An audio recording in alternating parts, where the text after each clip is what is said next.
성탄절은 우리 예수님이 오셔서 정말 기쁨과 평화로 충만케 하려고 만드신 그런 날입니다.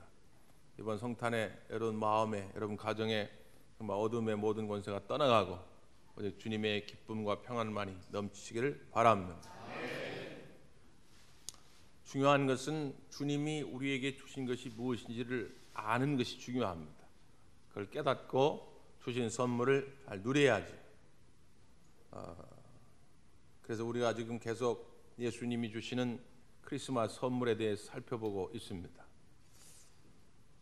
여러분 정치에 대해서 좀 잘 알고 계신가요? 지난주에 내년 총선을 앞두고 지금 여러 가지 지금 요동치고 있는 모습 가운데 야당의 유력한 대권 후보 중에 한 사람인 안철수 의원이 야당을 탈당을 했어요. 그래가지고 이제 난리가 난 겁니다. 이대로 되면 어떻게 되느냐? 여당이나 야당이나 앞으로 내년 총선에 미칠 영향이 뭐냐? 막 이렇게 분석을 하는 거죠. 그 이제 분석하는 그 어떤 시사 프로인데 거기에 어떤 정치 평론가가 나와서 그런 얘기를 해요. 앞으로 안 의원을 따라서 얼마나 많은 의원들이 나가느냐. 자기가 생각할 때는 가능성이 희박해 보이는데 얼마나 많은 의원이 따라 나가냐에 따라서 앞으로가 달려있다. 성패가 달려있다는 거죠.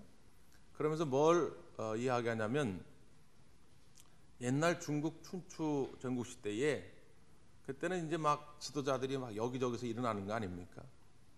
정말 패권을 잡고 제왕처럼 군림하던 사람이 없었던 그런 시대에 지도자가 승리하려고 한다면 세 가지가 있어야 된다. 세 가지.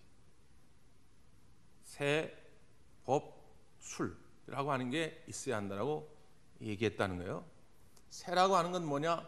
세력입니다. 세력. 힘이 있어야죠. 안 의원 혼자 나갔다고 되는 게 아니라 그 안 의원의 행보가 성공하려면 우르르 다른 사람들이 모여야 된단 말이에요. 두 번째, 법이라고 하는 건 뭐냐? 가치, 명분이 있어야 한다는 겁니다. 그러니까 정치인들이 뭐 탈당을 하거나 다시 또 정계 은퇴했다가 다시 복귀하고 그럴 때면 기자회견을 통해서 내가 이렇게 할 수밖에 없는 어떤 명분을 이야기하죠. 이런 가치나 명분이 분명해야 된다. 그리고 세 번째, 술. 거기에 기술, 구체적인 방법이 있어야 한다.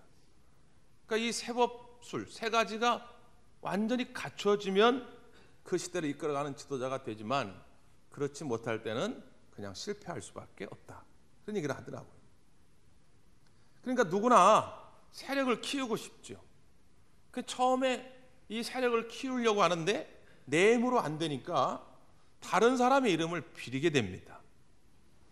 그래서 그 시간에 딱 정치평론가가 이 판을 딱 분석을 하는데 지금 정계는 딱 이렇게 나눌 수 있다. 여당에는 친박과 비박 그리고 이것도 저것도 아닌 사람.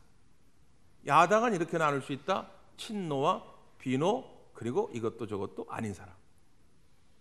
우리가 정치를 공부하지 않아도 우리나라 정치 역학을 딱 이 구별하는 거, 판단하는 건 굉장히 간단해요. 여당은 뭐라고요? 친박이냐 비박이냐. 야당은 뭐라고요? 친노냐 비노냐. 여러분 여기서 친박할 때 박은 누굴 가리킵니까? 박은 누굴 가리켜요? 몰라서 대답을 안 하는 거예요. 하기 싫어서 안 하는 거예요. 박은 누굴 가리킵니까? 친노에서 노는 누굴 가리켜요? 노무현 대통령. 이번에는 어떨지 모르겠는데 지난번 총선 때 보니까 총선 후보에 여당 후보가 나왔는데 박근혜 당시에는 이제 대통령 후보죠. 그 박근혜 후보하고 이렇게 악수하면서 찍은 사진이 이렇게 총선 홍보 팜플렛에 대문짝만하게 실렸어요. 근데 상대방 후보가 그걸 고소했어요. 허위라고. 저 사람은 한 번도 박근혜 대통령을 만나서 악수한 적도 없는데 박근혜 대통령 웃으면서 악수한 사진이 딱 찍힌 겁니다.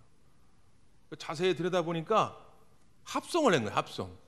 박근혜 대통령이 다른 사람하고 이렇게 악수하고 있는데 이 사람이 자기 사진을 갖다 거기다 딱 붙여놓은 거예요. 이게 얼마나 우스운 일입니까? 그럼에도 불구하고 목숨 걸고 나는 박근혜 대통령 가깝다고 그래요. 그게 왜 그렇죠? 이미 박근혜라고 하는 그 이름은 자연인의 이름을 넘어서서 하나의 힘의 상징입니다. 박근혜 대통령과 내가 가깝다, 악수 한 번 했다, 밥 한 번 먹었다, 엄청난 힘을 자랑할 수 있는 것이죠. 세상은 그렇습니다. 직장 내에서도 너는 이 부장하고 가깝냐, 김 부장하고 가깝냐, 넌 김전무하고 가깝냐, 서전무하고 가깝냐, 누구하고 가깝냐에 따라서 그 사람의 미래가 결정될 때가 있어요. 그래서 그 이름을 늘 가슴에 품고 사는, 나는 김전무 사람이다, 나는 박상무 사람이다. 왜? 그 이름에 능력이 있기 때문에. 근데 여러분, 우리가 그리스도인이라고 말할 때는 그런 이름의 능력을 무서워하거나 부러워하는 것이 아닙니다. 대통령의 이름보다, 어떤 사장의 이름보다 더 뛰어난 이름의 능력이 우리에게 있기 때문이죠. 그 이름의 능력이 뭐예요? 바로 예수 그리스도의 이름의 능력입니다. 예수님의 이름의 능력을 우리가 가지고 있고 그 능력을 알고 있고 그거를 사용할 수 있다면 우리는 얼마든지 이 땅에서 기적적인 삶을, 능력 있는 삶을 살아가게 될 줄 믿습니다. 오늘 예수님이 크리스마스에 우리에게 주신 선물, 그 이름의 능력을 통해서 우리가 오늘 살펴보려고 하는 겁니다. 자, 요셉과 마리아가 결혼을 약속했습니다. 요즘 시대야 많은 젊은이들이 결혼 전에도 육체적인 관계를 갖습니다. 우리가 다 공공한 비밀입니다. 이 시대는 그래요. 옛날 여러분 어른 시대야 결혼 전에 그랬단 난리 나지만 요즘은 뭐 그냥 우리가 흔히 알고 있는 얘기. 근데 옛날 예수님 시대 같으면 결혼 전에 처녀가 남자하고 동침을 해가지고 애를 뱉다 돌에 맞아 죽을 일입니다. 살 수가 없어요. 네? 아니 그런데 결혼도 안 했는데, 아니 이 남편 될 요셉이 동침한 적도 없는데 이 마리아가 애를 뱉다는 거죠. 난리가 난 겁니다. 요셉이 지혜롭지 못한 사람이었다면 당장 파혼을 선언했을 것입니다. 쌍욕을 했겠죠. 동네 사람들 끌고 와서 마리아를 돌로 쳐 죽였을지도 모릅니다. 근데 요셉은 지혜롭고 어진 사람이어서 그렇게 하질 않은 거죠. 그때에 하나님의 사자가 요셉에게 나타난 것입니다. 그래서 하나님의 음성을 들려주게 된 거예요. 20절 후반부에 보면 이렇게 말씀하죠. 무서워하지 말라. 그에게 잉태된 자는 성령으로 된 것이라. 마리아에게 잉태된 것은 남자와 여자 생물학적 육체적 관계의 결합이 아니다. 이것은 성령으로 잉태된 것이다. 왜냐하면 여기 하나님의 큰 섭리가 있다. 사람은 아담이 죄를 지음으로 말미암아 그때부터 원죄성을 가지고 있다. 그냥 태어나면 그냥 아담의 원죄성을 물려받는 것이죠. 아무리 갓난하기 순수해 보여도 그 원죄성은 부정할 수가 없는 것이죠. 그러면 원죄성을 가지고 태어난 사람이 죄 있는 사람을 구한다? 이게 앞뒤가 안 맞습니다. 모순이지요. 그러니까 하나님 편에 볼 때는 원죄성을 갖지 않은 누군가가 있어야 하는 거죠. 메시아라고 한다면, 우리의 죄를 구원하러 오신다고 한다면 원죄성하고 관계없는 사람이 와야 되는 것입니다. 그래서 생물학적 결합이 아니고 성령으로 잉태하게 하신 것이죠. 이걸 요셉이 모를 때는 마음에 서운함도 있고 두려움도 있고 분노도 치밀고 했겠지만 오늘 하나님의 음성을 듣고 이해를 하게 된 것입니다. 아, 그랬구나. 그러면서 주의 사자가 친히 요셉에게 앞으로 그 마리아의 뱃속에서 태어날 아들의 이름을 이렇게 져라. 하나님이 친히 이름을 져주시는 거죠. 자, 그 이름이 뭡니까? 21절 한 번 더 읽습니다. 시작.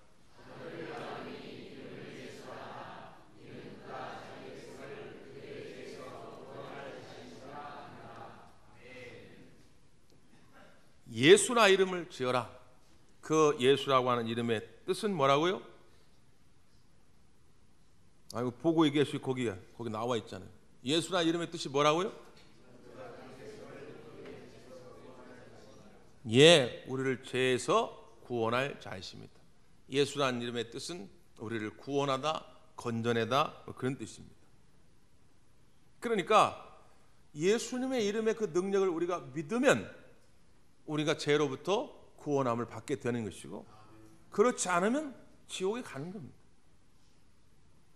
아무리 얼굴이 이뻐도 착하게 살았어도 배운 것이 많아도 똑똑해도 그런 거하고는 관계없이 예수 그리스도의 이름의 능력을 믿지 않으면 다 지옥에 가는 거예요. 목사님, 내가 그래도 사랑하는 남편인데요, 내가 사랑하는 아내인데요, 내가 사랑하는 자식인데요, 부모인데요. 어쩔 수 없습니다. 어쩔 수 없어요. 예수라고 하는 이름의 그 능력이 우리를 죄에서 건지시는 것인데 그 이름의 능력을 믿지 않으면 그 죄에서 건져을 받지 못하기 때문에 다 지옥에 가는 거예요. 야속하다 해도 할 수 없고 안타까워도 할 수 없는 것입니다. 여러분, 선물이라고 하는 것이 제일 좋은 선물이 뭡니까? 제일 좋은 선물. 그건 내가 원하는 선물을 받을 때 가장 기쁜 것입니다. 내가 옷을 갖고 싶으면 옷을 받아야지, 옷을 갖고 싶었는데 엉뚱하게 책을 선물해 준다. 나는 명품 옷을 받으려고 하는데 골타분하게 이런 책이나 주냐고.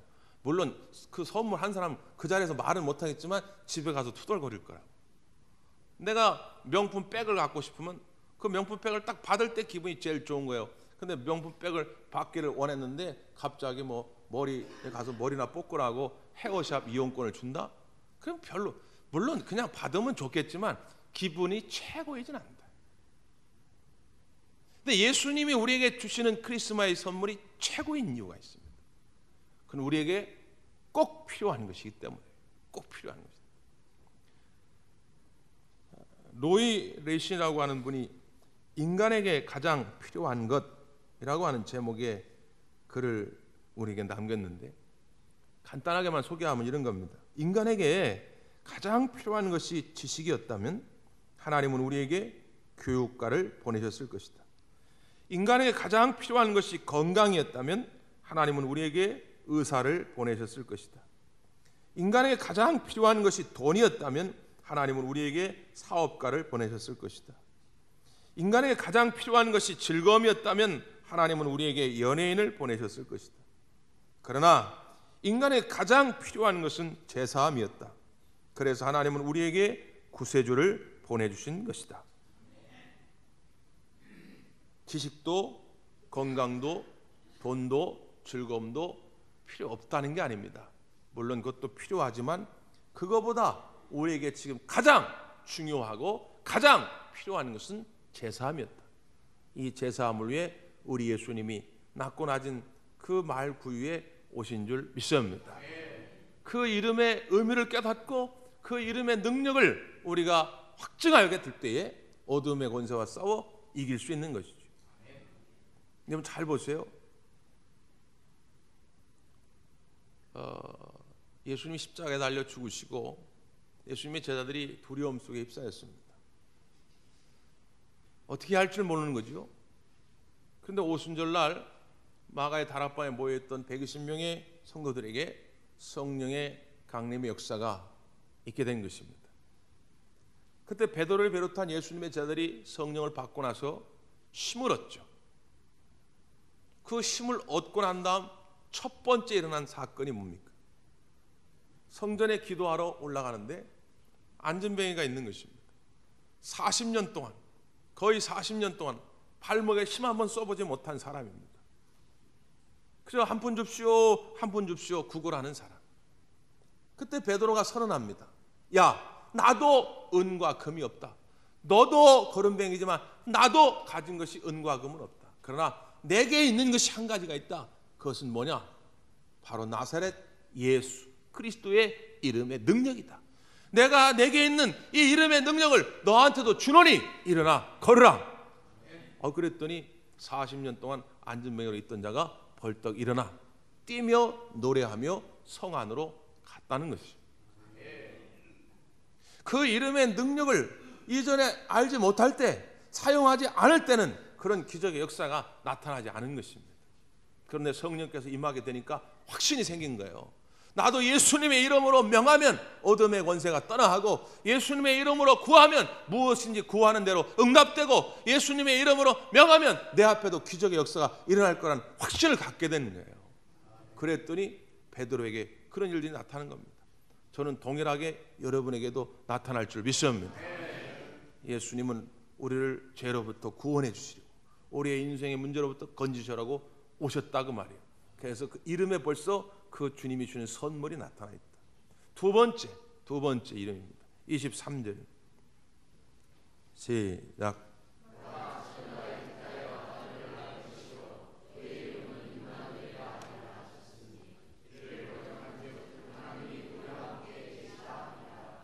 아멘. 예수님의 별명과 같은 또 하나의 이름, 그건 뭐라고요? 임마누엘이라. 임마누엘의 뜻은 뭐라고요? 하나님이 우리와 함께 계시다, 그런 뜻입니다. 그래서 우리 예배하는 이 예배당 이름도 임마누엘 성전, 하나님이 여기 계시다, 그런 뜻이죠.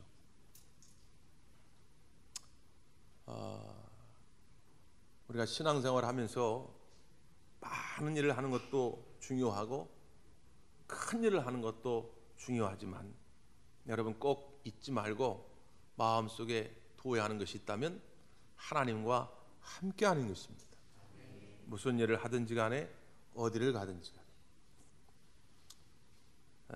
작자는 알 수 없는데 주님과 함께 걸으십시오라고 하는 좋은 시가 제가 있어서 여러분에게 소개해 드립니다. 오늘 하루도 주님과 함께 걸으십시오. 많은 일을 하려고, 너무 많이 말하려고 근심하고 걱정하지 마십시오. 그저 순수하게 주님과 함께 걸으십시오. 조용히 주님과 함께 걸으면서 그분을 기쁘시게 해드리고, 주님의 원하심을 따라 그분의 인도하시는 분량만큼만 움직이십시오. 그렇게 주님과 동행한다면 우리는 충분히 하루를 즐겁고 행복하게 살 수 있습니다. 왜냐하면 그분은 사랑이시며 그분이 주신 짐은 가볍고 쉽기 때문입니다. 너무 많은 염려를 한다면 주님도 우리와 함께 하시기가 불편하실지 모릅니다. 주님은 우리가 생각을 단순하게 살기를 원하고 계십니다. 그저 주님 품에 기대어 사는 그런 사람들을 통해 큰 일을 이루십니다. 너무 많은 계획을 세우며 너무 많은 일을 하는 사람들을 통해 일하시는 분이 아니십니다. 그냥 주님 안에서 주님과 함께 걷는 일을 통해 놀라운 일을 하십니다. 주님은 우리와 함께 하기를 원하십니다. 그 함께 하심을 우리가 믿고 깨달을 수만 있다면 놀라운 역사가 우리 앞에 펼쳐집니다. 문제는 뭐냐면 하나님의 백성이라도 교회를 오래 다녔다 할지라도 그 주님의 동행을 자각하지 못한다는 것입니다. 깨닫지 못하기 때문에 두려운 것이죠. 외로운 것입니다. 창세기 28장에 보면 야곱이 형 에서를 속이고 장자의 축복권을 뺏은 다음에 형 에서한테 맞아줄 것 같으니까 도망을 칩니다. 밤에 몰래 도망을 치다가 들판에서 잠을 청하게 될 때 얼마나 무서운지요, 얼마나 고독한지, 얼마나 힘든지 모릅니다.